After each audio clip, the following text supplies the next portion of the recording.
And you can stand back here or you can out front, however you prefer. Attendant base. Is this on? Okay. For those of you that don't know me, I'm Carolyn Williams.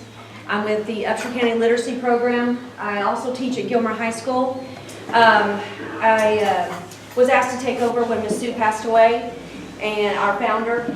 Our team members back there are Pam Minton and Brenda Davis, and they're the ones that you would talk to, especially during the spelling bee. They're the ones that are there all the time. I'm just a part-timer, but they asked me to give you a little bit of information for those of you that don't know what we do at the literacy program.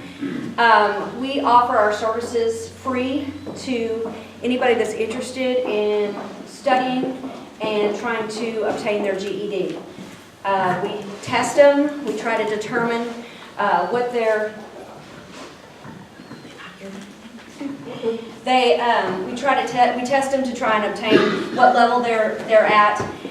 We want to make sure that we look at their strengths, look at their weaknesses, determine what they are really strong at, so that they don't have to spend a lot of time focusing on skills that they've already accomplished. So we don't administer the test there at our facility.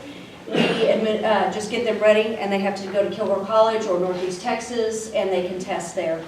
The tests run about $36 a piece. There's 4 of them. Because of the table service at the spelling bee, we've actually been able to raise money for scholarships for some of our students who we know need the help and have proven to us that they're really serious, and so we can help them pay for their tests. But the spelling bee, of course, is our working capital for the year. It helps us pay our incidentals.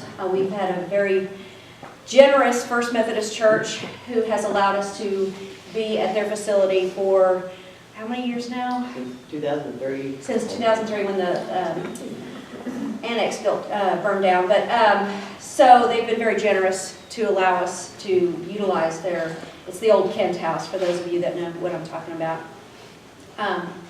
And so our goal is to just try to make sure that we can serve.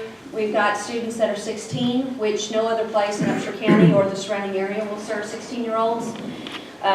We've had students that are in their 60s and 70s. So it's not just for recent high school dropouts. We're here to serve anybody and everybody that wants to work on their GED. We're open Monday through Wednesday, and 8 o'clock until 4:30. And we received some help from Kilgore College. They provide us with some materials so that we have access to through the adult basic education program at Kilgore College. But it's the spelling bee and the generosity of this community that helps keep us around, and we greatly, truly appreciate it. So, do y'all have any questions for me? Yes, sir. Could you give us a success story of somebody who's gone through your program, got the GED, and kind of what's going on in their life? Thinking of names. Who? Nancy Books. She came through our program, got through 3 tests, really no problem. And then she got to the math. A lot of people say the math till last, for whatever reason. I mean, they don't have a math gene or whatever. So anyway, she worked and she worked. Oh, she worked hard to try and pass that test. And I took it, I think, more than once, the official test.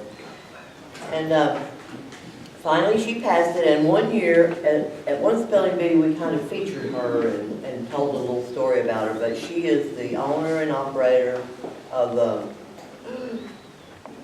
Maybe you forgot. oh, I forgot. It's She's like a home health care Provider. and I think they were moving into hospice and that kind of thing. But anyway, she's in that little complex next to Henry Trail and State Farm. They're just down there, and they have I don't know how many employees, 30 or so, I'm sure. And she was so proud to get that GED. She will show it off to you today. We're going to see. in 2015. Yeah. Does anybody else have any questions? Yes, ma'am. Just for curiosity, why does no one else but us do 16? Well, because Gilmer College has in their, It's something to do with their funding and so forth that they cannot take 16-year-olds. We're associated with Gilmer College, but because we're our own separate entity, we get to make our rules. Well, Miss Lou saw the need way back when, so, I mean, I would say she's the main reason. She didn't want youngsters falling through the cracks. Yeah. Anybody else? Any other questions I can answer for y'all? Number of students about the same each year, or are you growing or losing, or? We have our peak years and we have our slow years. Okay. We've maintained, we're about, 10 to 15 students a month. Okay. And they come and go. Okay. And we may have a really busy month. It usually picks up when school starts because a lot of these parents aren't at home with their children anymore, so they come to our place. So. Anybody else? Hey, Carolyn, Yes, sir. how many volunteer teachers do we have in the program? Right now, we have Steve Nye, who is, his specialty is math. We've got another lady that comes in and helps with reading.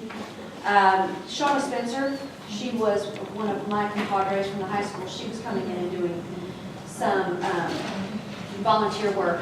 The biggest thing that we've noticed that most of the students struggle with is the math. But we're all there and available to help work with the reading and so forth.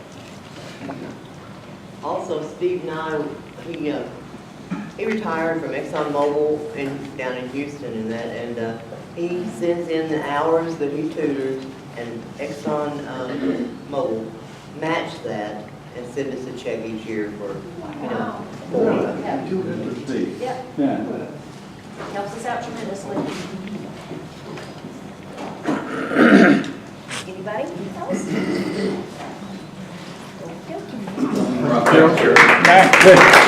Thanks for that update.